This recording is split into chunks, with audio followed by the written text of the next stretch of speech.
So last week we were talking about how we'd like to start a series every week interviewing creators. So they might be people in the creative space, or they might be people who are doing awesome things in their business. So this week I decided to interview Neil and Gai, who spent 300 days traveling through 4 countries. I've got to read this to get it right. In search of an authentic travel experience. They found it via pet and house sitting. Along the way, they produced a 13-episode series that is now on Amazon and Prime Video. They also spent 4 months in Tasmania during winter. Good on you. Which showed them the cold climate wasn't a good choice, and now they're ready to settle in one place. And they're reflecting on the massive project, sharing what they've learned about themselves and about authentic living in how to living authentically and other cultures can have profound effects on health and happiness. Well, can I start off, Laticia, by saying thank you for powering on while you've got little Harrison with you, because life goes on despite having a baby. And so we're just like having him in shots, like having, if you've got your dog coming in a shot or you've got your kids coming in a shot, well, I think that's pretty natural, really. Well, my dog's down there, and he'll know that. Oh, okay, get him in shot too. Yeah. It's too big. Yeah. So can we start off with perhaps saying thank you for inquiring about us and what we've done in the last little while. We just really followed our dreams because Gai and I were from television, and we've been in for that for most of our lives, and we got to a point where we decided, what are we going to do now? So take it over there, Reid. As you get older, as you are probably aware of watching it happen in other people, we knew that we were unlikely to get a nice, well-paid job that would utilise our experience and skills because we're over 60. And so that just meant that we had to believe. Wouldn't stay over 21. That just meant that we had to create our own opportunities, and travel was really high on the list. Then we had to figure out a way to travel that didn't cost any money or very little money. And, of course, being writers and producers, we couldn't help but write stories about where we were and what our experiences were. And now we want to share those experiences with others and hopefully motivate other people to get off and be the master of your own destiny. So what are some of the things that you've learned most about yourself or other people, humanity, whilst you've been on your travels? Well, I think that there's, there's a saying about the French, for instance, that the French are generally regarded as arrogant. We didn't find that. We're mostly in the rural areas of France, and in Paris is different. Paris is a big, bustling city. Everybody's in a hurry. It's a magical place, but I'd say not a lot of people have got time for everybody else. They're just on their own mission, right? But down in the country, like here in Australia, people are a lot more friendly in the country. And the type of people that you find in Paris, which is fairly in the north of the country, when you go down south, we spent a fair bit of time down the southwest corner and the central west of France. People are really different. They just are. Question is, how are they different? They're friendlier. They're more open. They're easier going. More welcoming. Yes. For instance, one of the things we found out, if you go shopping in France, forget about between 12 and 2 because they all pack up for lunch and go home. They have 2 hours for lunch. The retail area starts in most towns, not in Paris and not in the great big stores, right? Like in the chain stores and all that, but generally in the country. They don't work Monday. Why don't they work Monday? Oh, this is fast. Well, we go ahead. And they start at 10 o'clock. But they're late. Yeah, they open their shop at 10 and they go home at 12 for a cooked lunch, come back at 2 and then they're there till 7. And they don't open Sunday. So they have a better work-life balance, actually. Family is extremely important. Yeah, it is. And Sunday lunch is big family lunch. No one gets off the hook for that. And they're very supportive of their family and they want to be there. So, and chasing a big, highly paid career isn't as big a goal to the French people than it is to Americans and Australians. Sorry, Neil. Go ahead. I was just going to say, there seems to be a big push, and I guess it probably always has been. Oh, sorry. Yep. You want to talk? This is great. Yes. Everyone seems focused on creating wealth and creating success and climbing that ladder and I guess getting those notches in their belt. What have you learned through this experience about the fact that creating happiness isn't necessarily anything to do with those creation of assets? Well, I may answer that if having worked in the corporate world for a long time, and been out there on my own, so to speak, and watched and observed and consulted into businesses like that. Australians are fixated with climbing the ladder. They're fixated with getting the bigger house. They're fixated with getting the bigger car, stretching themselves to the max financially to get all those things. They don't generally wait. When we were growing up, parents had a 3-bedroom house with 1 bathroom and 1 toilet. Now, I mean, you expect at least an ensuite and an ensuite for the 2nd bedroom or whatever. The expectation is different now. The society that we live in, and watching people, and I visit my daughter in Sydney quite often, and I go into the city when I walk because I can walk from her place right into the city. Is everybody's frenetic? They're all got their head down, they've got their head stuck in a phone, as opposed to the French. The French are just as aspiring, but they're aspiring about their lifestyle. They're aspiring about their family. They're aspiring about their own personal happiness and the lack of stress. They love nothing better than, even in the city, than to go wandering and sit in the park. They do a lot. And just from our experiences, we stayed in everything from a small 2-bedroom stone cottage in the south of France to a 3-story, 8-bedroom chateau. Vis-a-vis village to villa, right? And we were no happier in the big fancy houses than we were in the cosy little cottages. It was a matter of being nourished, and we got as nourished in one as the other, or probably more actually when we were in the country with the dogs and with the animals. And it was a return to an earlier time. It's like we'd been put back in time, and it was less stressful and a much nicer place to be. Laticia, we just spent for nearly 5 months in Tasmania during the winter, which was a real trip, right? We went there to see if we could take the cold. We can't, right? We just decided. I'm behind you. We had some beautiful houses and beautiful dogs. We only had 3 sits there, and it was 5 months.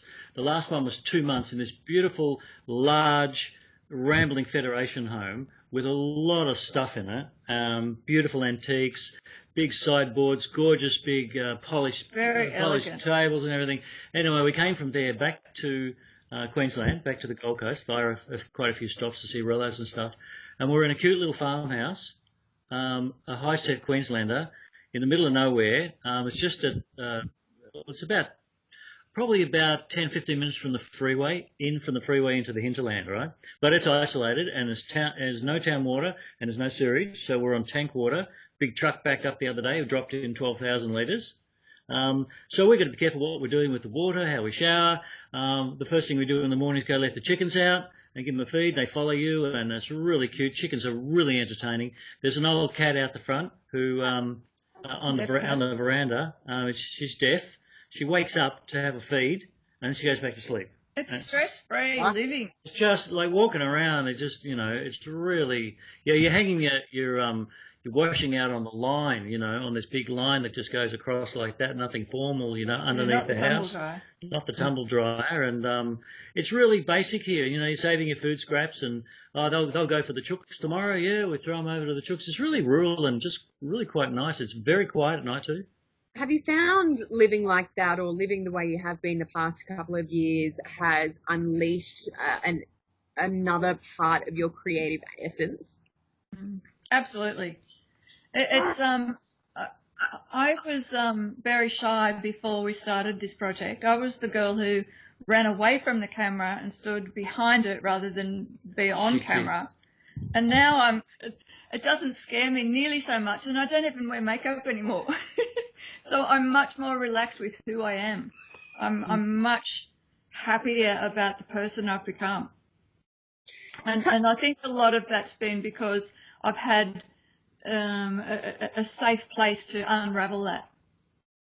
How has that flown on to your creativity though? So in terms of your writing or producing video or engaging and interviewing people, have you noticed a shift in that? Absolutely. Excellent question. Definitely, and I can answer that in that my personal production has gone through the roof. I mean, I've always been blessed with writing very quickly. I can knock out 1,000 words in an hour, all finished, and a lot of people take labour over that. But my output has gone through the roof since we've been home, and we had that 300 days in a row, working every day. All our friends and relatives said, "Oh, you've just been on this huge holiday." Well, we worked our asses off, we didn't stop. And then we got home, we edited and did other stuff and administered for a year before the series got out. So that was, almost 2 years going flat out. And the last year we've been going pretty much flat out too to get to where we've got to now. And so it's a work ethic has picked up. Not that, Gai's got a tremendous work ethic. And I've learned from her in that respect, because I tend sometimes to drift off because I'm interested in all sorts of stuff, especially now that I turned 60. But the output and the creativeness and the honesty and the probably being more heartfelt about absolutely everything. You see your little child. Once upon a time, you wouldn't have contemplated putting a child on camera, because you need to look after him right now, and that's what you need to do as a mum. But you're working too, so we respect that and appreciate that. And that's why one of the things in Europe that we noticed was about animals. They take their dogs everywhere. They take their in the restaurants, in the pubs. In England, the pub dogs come in the pub with you. There are some parts they're not allowed to go into, but you don't leave your dogs at home. You take them out with you. They're more chilled. The Australians are getting really uptight, I think, and they need to take a chill pill. Yeah, so we agree. Yeah. And what's better than the best way to chill out is go somewhere quiet where there's no traffic and there's a couple of dogs and maybe a cat, and you've got to have chooks. Chooks are the most stress-free thing to give you calm days. Currently chewing up a stuffed toy. Max, no. This is what you call a slice of reality, everybody. If you're watching Laticia, she's at home. Bub on the, and you're going to go over there, aren't you? Yeah. Well, we'll entertain you while she goes and fixes the dog up. Yeah. So the dog's gone off to chew a toy, right? And what else can you do except vacate the seat and go find the toy? That's it, Laticia. If you can still hear us, roll with it. You've got to roll with. Oh, you got to say that one. The polar bear. Yeah. We've had some amazing dogs along the way, and it's a slice of life having a dog around. Yeah. It's a reality. When they're not chewing off whole bears. What sort of dog is it? A Rottweiler. Oh, beauty. Yeah. We love all sorts of dogs ourselves. So if we just take a step back right to the beginning of when you decided to go on this amazing adventure, whether or not creatives are listening to this or someone in business, it's all about creating something. But I think before you start creating, you've got to have tenacity, and I think part of that is very much facing your fears of starting, because quite often starting is the hardest thing. Tell me about your creative process when you started on this journey, and any words of wisdom that you can impart with our audience who might be, struggling with taking the next step to create. Well, Laticia, if I may say, jump in there in front of Gai, is that I say the most important things, there's two most important things about any project you want to do. You've got to give it a name, so then it lives and breathes, and you've got to make a start. Right? Starting, even if it's just registering a business, start, if it even is just putting your pencil on the paper and writing one little plan. If you want to be creative and go and do something and go chase something, first of all, you've got to have the vision of what you want to chase, otherwise you're just chasing nothing. But I've always wanted to do, I've always wanted to go, but we started putting all those things down, and well, how do we combine all those? Well, first of all, we do is we make a decision. We decided we wanted to go. And that's the key thing with any business, any creative pursuit, anything that you want to do in your life, is that make a decision and then start, however humble. A lot of people used to say, or still say to us, that they thought we were very brave to go out sight unseen virtually and live in other people's homes. We don't know what they look like inside a lot of the time. And, be in an area of another country, drive on the wrong side of the road, et cetera, et cetera. Another language, that was really hard too. But that wasn't the bravest part. I think the bravest part was the day we said, sod it, let's go. Mm-hmm. lot of our friends, we mentioned that, we've just come up with this amazing idea because we want to travel and go do. And they're going, oh, yeah. And typical Gold Coast, they're thinking, well, that'll be about another 5 years down the track. They'll be thinking about it still, right? So it was only weeks later, in fact, inside a month, when we said, this is the date when we're going to Europe for a year. And they couldn't believe it. Most of our friends and relatives going, what, you're actually going and doing that? Yes.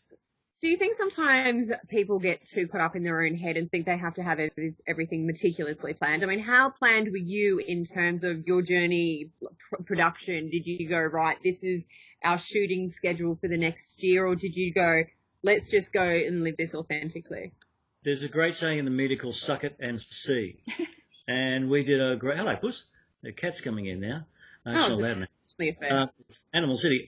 Suck it and see. We knew that we were, after 5,000 news stories to air, and a long time as a media trainer and, news director, I knew that we'd have no trouble gathering the stories. Yeah, that was a no-brainer. That was a no-brainer for us. We're ultra confident of that. We decided how to shoot them out of equipment just in a backpack. And ready instantly like that. We shot everything with the phone and everything with the SLR camera, so it was really ready easily instead of setting up a tripod, doing a light test, doing lighting and all that thing. And then the intimidation of the larger cameras and the setup really puts a lot of people off. But just with the phone, we were ready. So we shot a lot of stuff just by bumping into it. We had a lot of things that we'd get to an area, get all the tourist brochures, and think, okay, if it's going to be in the tourist thing, it was going to be on a typical travel program. We either didn't want to do the story or we had to find a massively different angle for the story. So we dug deeper and we spoke to a lot of people. My rule was whenever I'm standing next to or near someone, I would say hello and introduce myself and say hello. Often they would go, so you learn how to say it in the language where you are. And some people are just, happy to say hello. I sat with this Italian guy one day and we just went for about 5 minutes, but I liked him and he liked me, and we just said goodbye. That was it. No information exchange whatsoever. And also, there was a weekend that we were at a Scottish game fair in that was fabulous, Scotland. And at Scone Castle. At Scone Castle. And Neil just started to chat to a guy at one of the stands there, and told him what we were doing, and he said, well, why don't you come and stay with my family for a while? We own a castle. Of course you do. You live in Edinburgh. So we took him up, and we didn't know him from an axe-murderer, yet you learn to, I think you learn to trust your instincts a lot more. You become sharper at summing people up, and you kind of get a bit more wary. We went, about a week or two later, we went and we stayed for 3 days, 3 nights with this lovely family, their 2 young girls, in a really... Groovy castle, a really big castle. Wow. And they had half of it. It was a family business. They had a big lake for fishing and a few other things, but they had the second half of the castle chopped off or isolated for high-priced B&Bs, right? So, we stayed in the house with the family. Huge ceilings and sweeping staircases and a couple of beautiful dogs that were inside. And she also had a dog minding service that walked them 600 acres. So they walked them in the grounds off leash every day, the dogs, and it was a fabulous story and fabulous time. And again, they were brave in inviting us in as total strangers too. But, one of my favourite sayings is, if you don't take the risk, you don't get the reward. And so it's just a series of taking little risks and getting huge rewards. It's the best thing that we've ever done. Awesome. You're going to say that? Yeah, sorry. It's lovely seeing your little Harrison wrap around you there. Yes. And I'm a sucker for animals and babies. I can't take it. I mean, I go melty, But there were many occasions on the 300 days where we had to wing it. There were a number of times that we set things up. That was, how you did traditionally. You call the PR people, and then they'll get back to you, and their people will get back to your people, and then you'll make an appointment, and then they'll want to know what you want to do, and then you submit questions, all that crap, right? We often just walked into places as tourists, shot what we needed to shoot because we're on the normal, we were tourist looking, and we just got out of there. And we always had being aware of. Yeah, we always had high integrity about how we shot everything, you know. Let them know they were there. When I watched the first episode that you released last week, I was really surprised by the production quality in terms of it looked like you had a crew with you, and it was amazing. Just tell me about the process of how you actually achieved what you achieved with so little. Like you said, your kit could fit into the backpack. Tell me the equipment you had and how you actually achieved the quality that you did. You want to start? Yeah, I had a digital SLR camera. Well, I bought one for the shoot, knowing that they were fairly easy to operate and so forth. And, you know, they're not that big. And the backup... One lens? Yeah, one lens. I just took a general lens, didn't pack up a heap of lenses. I'd done some photography in my college days, so I had to sort of adjust to video, shooting video. Neil, how much shooting experience did you have? Not much? I've always been a journo, but I've sat in editor suites thousands and thousands of times to know what to shoot. We knew what shots we needed to tell the story. Oh, also, I shot about a couple of hundred videos when the girls were growing up. So it was either shot. Yeah, it was either shot on the SLR, which took a little longer to set up than a phone. So if something was happening in front of us, we had to be ready really quickly, which is where the phone stepped in. Now, some people said, no, you can't do that. You just can't do it. Well, we have proved them wrong, which is kind of nice. And I think it's more about knowing what shots you need to tell the story than how they're framed.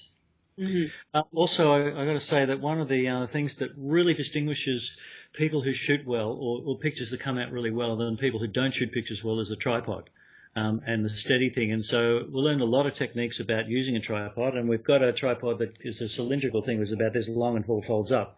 Normally the head and the fluid head and the handle are huge, and you've got a long thing and you put it into special luggage. Well, we didn't do that. We just had a little sling over the shoulder, and also the holding steady and bracing on things and the angle that you shot and just being really clever with what you shot. There were some times when we came back and looked at the pictures and I thought, well, that's as good as you're going to get. You know, even a 4K camera doesn't shoot pictures like that. You know? We shot a lot without the tripod, and we used ourselves as tripods, I suppose.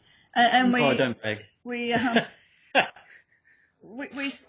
framed the photos as nicely as you could without, I've lost my way now. No, you haven't lost your way. Keep going. It's just about...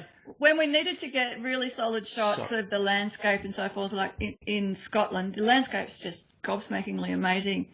We stopped, we set up the tripod, we took the time to get the wide shots, but getting the tighter shots of people and dogs and everything that was happening, a little bit of wobble, a little bit of unsteadiness didn't matter in the least. Well, I was really happy with all the animal shots that I did. We did some beautiful shots at a sanctuary that was filled with donkeys. It's a donkey sanctuary in Exeter in the UK. 500 donkeys on this property, right, in Exeter in the UK. And there was a birds of prey centre with bald eagles and stuff. We did beautiful shots there. We shot hundreds of dogs. We looked after dozens of dogs, but I reckon I don't think I've ever counted how many. Oh, we shot heaps and heaps and heaps of dogs. A montage of all the dogs you filmed. Oh, yeah. That game fair that we mentioned in Scotland, I reckon I took at least 200 shots of dogs there that day. Everybody had at least one dog. Everybody's man and his wife and his children had a dog. Right? And they were there. And it was pissing down rain all day. They just walk around in the rain. Oh, yeah, it's a hoot.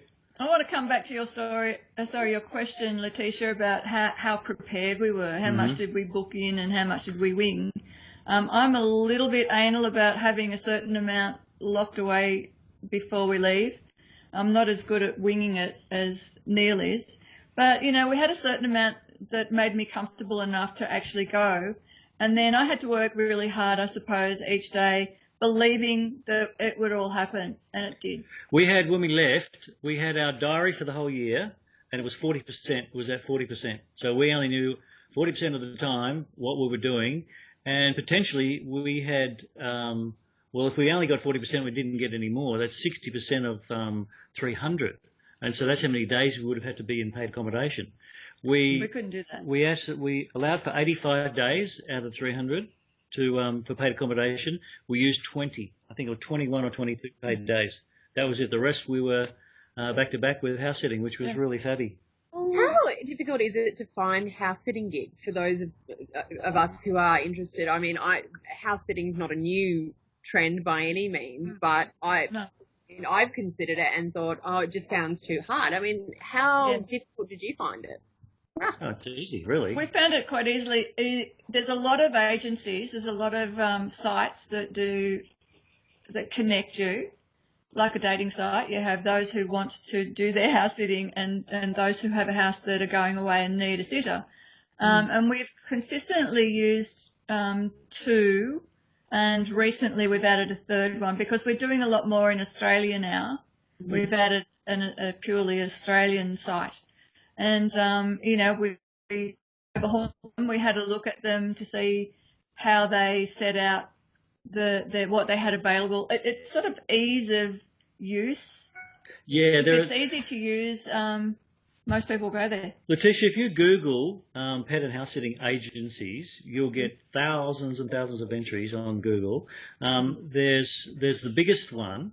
Are you comfortable for us to mention it by name? Because it could be helpful to someone. Yeah, the biggest one that we found was Trusted House Sitters. And they've got an Australian arm, but they're out of the UK. And the reason we use them, so you just sign up with an agency. It's about $50 or $60. They are $100. They're about $100, right? So you sign on for a year, and then you go looking by date, and you go looking by country, and you go looking by animals. There's a lot of search filters in it, but then you just decide where you want to go, and then you find one that suits and apply for it. You have a profile, right? And then like applying for a job. Yeah, it's just applying for a job. We've had the fortunate experience because we come from the video world, right? So we put up a lovely video first of ourselves and what we did, and so we won a lot of jobs because we were very visible, and we must have looked like we're okay or something like that somehow. Well, body language and how you speak and how you present yourself is so important for that. And so we dressed well and we got the photos done and the other one was Aussie house sitting, which we've had a lot of really good leads from them. Yeah, they're good. They're about the best one for Aussie. And there's another one called Minder Home. Yeah, we're using them at the moment. Yeah. So you just go online, pick an agency, have a cruise through them. All you need to do is do a profile, which you can step through on all the sites help you step through on a profile. You write a little bit about yourself and what you like to do, and you clearly need to like animals. And if you don't, well, there aren't that many. There are some sets where you just look after the house, but half the gig is looking after the animals. Mostly dogs and cats, birds and chickens, and you can tick off things for farm animals, and because people from farms want. What was the most unusual animal you looked after in your trip? Probably a pygmy hedgehog. Yeah, it was very low maintenance. It was a bit of a dud pet though because it was nocturnal. It was asleep all day in a pouch, and he'd come out at night to feed and have a little bit of exercise on his little mouse wheel, and then go back to bed again. So we only saw him once. Yeah. And weeks we were there. We had a couple of llamas there, but we weren't looking after them. They were just on the property. Okay. But one was friendly, one wasn't. One was a spitter, and one wasn't a spitter. Yeah. So watch out for that spit. Mostly dogs and cats, and the odd bird birds were sort of like hens. Lots of people have got chooks. Yeah, chooks. Probably the chooks are the easiest thing in the world to look after. If the cage is secure, you let them out during the day, and they frolic around and whatever. And then when the sun goes down, they put themselves to bed. Yeah, they do. Yeah. And you just close the door. You don't even have to rouse them in there. They go in there by themselves. Yeah. And we've got dozens. We've got more than a dozen eggs at the moment backed up. So we're having eggs this and eggs that, and eggs this and eggs that. Yeah. So I could talk to you forever, but I think we'll probably wrap it up. But I want to wrap it up with each of you telling me what your number one. Harrison's also getting a bit restless. Your number one tip for people who want to create or are natural creators but may be a bit stuck. Okay, you go first? Would you like me to go first? No, you go first. Oh, she wants me to go first while she thinks of hers, right? I think people who are natural creators, they have a propensity to create, but other things stifle that, like the time that you spend at work, your commute every day, the pressure of the family, financial pressures, etc. They're the things that kill creativity, right? So if you want to be creative, you've got to find a way to step outside of that and have your own space. And the biggest thing that I can say is that whatever you're dreaming and whatever you always thought of, make a start. The start is the most important thing, and even if you take your pen and you put it to paper and say, I am now I'm in the process of creating my whatever it is, even if you write it down, somehow the universe responds to that. Somehow life responds to that. Once you start, you decide, the combination of deciding and then starting, and that's my tip. For everything, that's a universal tip. That goes for everything. Even finding a girlfriend, Take that down, Harrison. Yeah, take that down, Harrison. You got that? Yeah. And Gazy, yours? I'd be copycatting because I'd say exactly the same thing. When I was younger, I used to draw and paint a lot. I used to sew a lot and do embroidery and a lot of solitary creative things I used to do. Indoor. And mostly inside. And yeah, for me now, I still do some of those things, but mostly it's writing and creating stories for video. I like being alone. I like working alone. Does Neil leave you alone to be alone? Sometimes, but it's okay because we've sort of got split shifts. I get up quite early and Neil doesn't, and I go to bed quite early and Neil doesn't. So we've got split shifts there, so we do have a bit of space and time for us. Because we're 24/7 together, 365, 24/7, living and working and creating together. How is I hardly ever yell at him. How has it changed the dynamics of the relationship being on the road for 300 days straight, living it out of each other's pockets? Because they do say to test a relationship, travel together. That's true. My previous relationship before Gai, I went on a holiday for 6 weeks with somebody, and we came home and broke up. True story. And we'd only been together a short time. It was a bit of a road test. Could we be together? Because I'd just left my wife a year before or so. But then I found Gazy, and we went on the trip for 300 days in a row, and we did not have a fight. It probably brought us together more than anything else. And we were relying on each other too. That's all we had. Yeah, we couldn't lose each other. We'd be in deep doo-doo if we got separated. Yeah. But it's important to make a start. It's important to figure out what you want to do and just do it. And the final thing I'd like to say is that please allow the life to find the how-tos for you, right? How do you do it, right?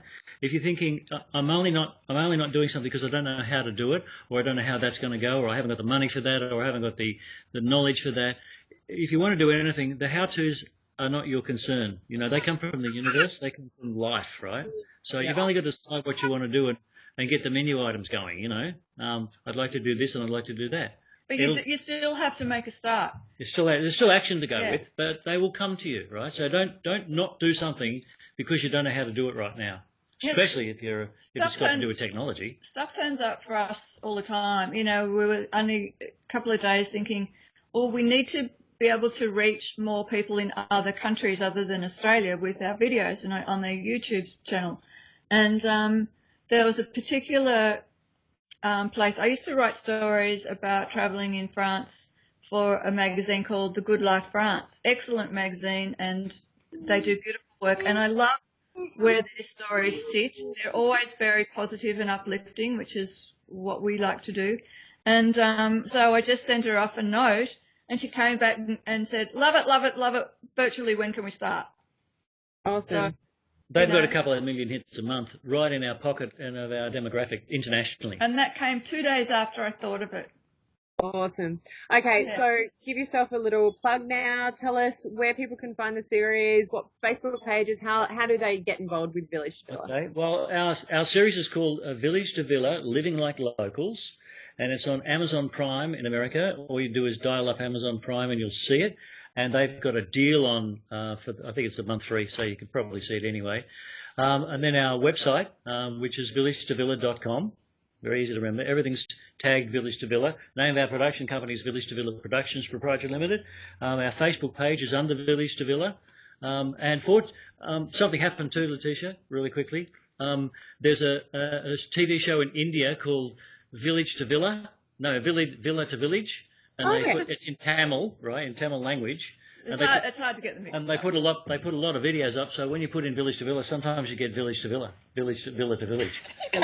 It's really confusing. But anyway, we're not the Tamil ones. We're not the game show, the dating show, or in Indian, all right? So. But the best place to send people is our new YouTube channel. We're very proud of it, And thank you for your comment about you were surprised at how good the quality was. And we're really proud of it. We've got a great editor, Alex Fitzwater, who I've worked with at Channel 10 before. Big award winner. He's So he helps us out a lot. And I'm just so excited. I always just want to go home and start a new story. And that's, again, called Village to Villa at YouTube. Village to Villa, House and Pet Sitting. Yes. So there we go. Thank you, Laticia. We so must pay a compliment to you about how your bub is, because most kids would not sit there like that while mummy's doing something. And he skipped his afternoon nap. He refused to go down. He must have wanted to be He could be very testy, but he's not. It's good. Good little boy. See ya, Harrison. Bye-bye. Bye-bye. Bye. Say bye-bye. Thanks, guys. Thank you. See you soon. Thanks, Laticia. Bye.